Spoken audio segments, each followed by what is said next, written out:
Okay, so that's what they give you. Let's go ahead and trace out TQR. This time I'm not going to make the mistake. I guess I need to label my points. Here's R, here's S, here's T, and here's Q.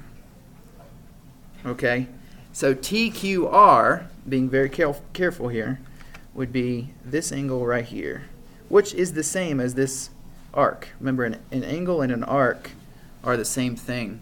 Okay, this one's actually easier. So somebody explain how you would solve this. Yes?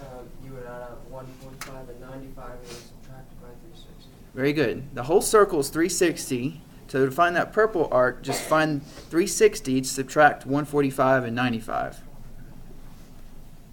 Or you can just do it in one step, right? You can do 360 minus 145 minus 95.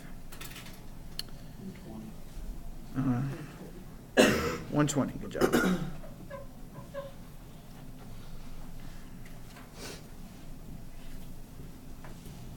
That's actually it for that one. I thought that one was harder, but it's actually not. It's easier.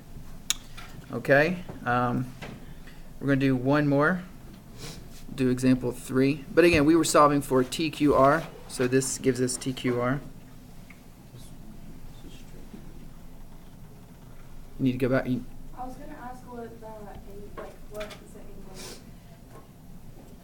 is the angle?